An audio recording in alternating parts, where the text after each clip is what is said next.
À quelques pas du quartier de Saint-Germain-des-Prés, avec ses librairies, ses galeries d'art, ses cinémas, ses célèbres cafés littéraires, l'hôtel Lutetia est un monument de l'histoire et de la vie parisienne. Entièrement rénové, après 4 années de travaux, ce palace est à nouveau ouvert à une clientèle amoureuse du Paris des lettres et des arts.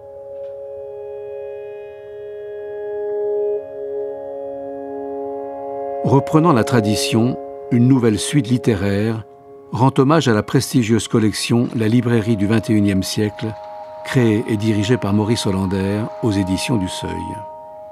On y trouve tous les ouvrages de la collection où cohabitent romanciers et philosophes, sociologues et anthropologues, poètes et dramaturges, historiens et essayistes, de Georges Perec à Claude Lévi-Strauss, en passant par Daniele Del Giudice, Charles Malamud, Jean-Claude Grimbert, Michel Pastoureau, Sylviane Agazinski, Michel Deguy, Jacques Roubaud, Jacques Rancière, Hubert Damisch, Yves Bonnefoy, Antonio Tabucchi, Jean Starobinski, Paul Celan, Jean-Pierre Vernant.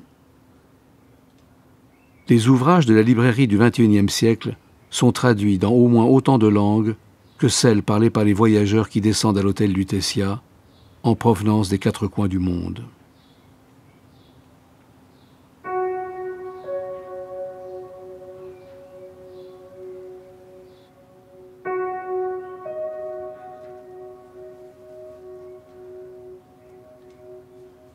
Au mur sont présentées des œuvres photographiques de Lydia Flem, écrivain et photographe, spécialement conçues pour évoquer l'écriture et la littérature.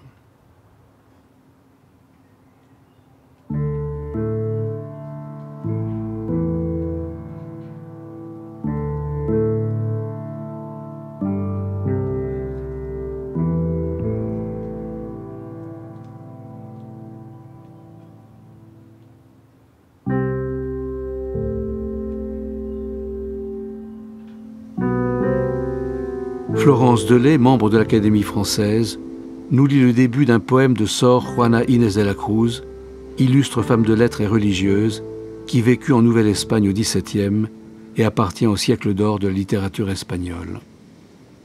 Sur l'étagère, une œuvre d'art contemporain prêtée par la Maison de l'Amérique latine évoque ce texte, dont elle met en volume, ligne par ligne, sérigraphié sur verre, le manuscrit original.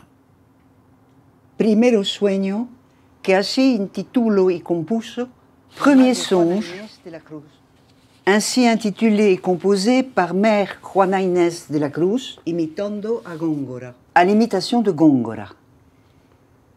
Pyramidal, funeste, de la terre, une ombre surgit, dirigée vers le ciel, de 20 obélisques la pointe altière, prétendant escalader les étoiles. Si bien sus luces bellas, exentas siempre, siempre rutilantes, mais leur lumière belle, intangible toujours, toujours rutilante, de cette guerre ténébreuse que, livrée par noire vapeur, l'effrayante ombre fugitive, se moquait, si distante.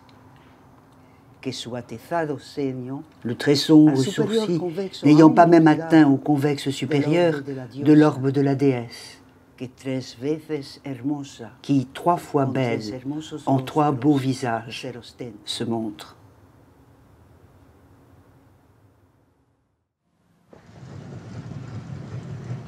Maurice Hollander, écrivain, historien et philologue, auteur du célèbre essai Les langues du paradis et directeur de la librairie du XXIe siècle, lit la dernière page de son livre « Un fantôme dans la bibliothèque ». Les années s'écoulaient. L'enfant avait beau ne pas grandir. Son âge le dépassait. Il avait de plus en plus de livres. Et plus il en avait, plus il rêvait d'en avoir plus. Plus il savait qu'il en lirait de moins en moins. Car le temps des alphabets l'avalait. Sa bibliothèque avait fini par se coucher dans son lit. Et quand il se reposait près d'eux, ses livres se mettaient à le lire. Lui savait qu'il n'avait jamais rien lu, mais personne ne le croyait. Plus les gens défilaient pour voir sa bibliothèque, la photographier, la filmer, en repérer déjà les tracés archéologiques, dessiner tant de volumes en sommeil, plus sa vie quotidienne devenait archive.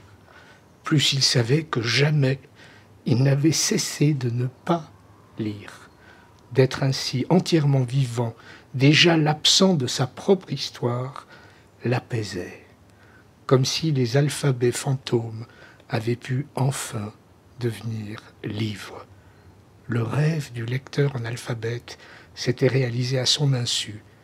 Il était devenu l'unique fantôme de sa bibliothèque.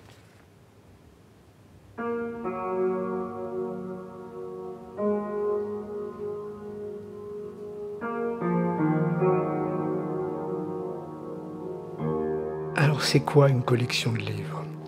La librairie du XXIe siècle, dans cette suite littéraire au Lutetia. C'est une série de volumes depuis 30 ans, il y en a à peu près 250. 250, mais traduits en une quarantaine de langues, 250 livres pour 1 millier de traductions. Ce que j'ai voulu faire avec tant d'amis, d'auteurs, d'artistes, de savants, dans cette librairie du XXIe siècle, d'une certaine manière, peut-être, ce serait un hommage à Claude Lévi-Strauss, de montrer qu'en effet, il y a des analogies secrètes, il y a des liaisons secrètes, sensibles, d'un sujet à l'autre. Comment est-ce qu'on peut avoir à la fois de la poésie, des romans, des sciences diverses, des savoirs, de l'histoire, de l'archéologie? Et c'est là peut-être que le voyage, le fait de voyager d'une langue à l'autre, d'un pays à l'autre, d'une chambre à l'autre aussi, incite à voyager d'un livre à l'autre. D'une certaine manière, dans chaque livre, nous voyageons, nous rêvons, et aussi une collection incite à rêver et à voyager en passant d'un titre à l'autre.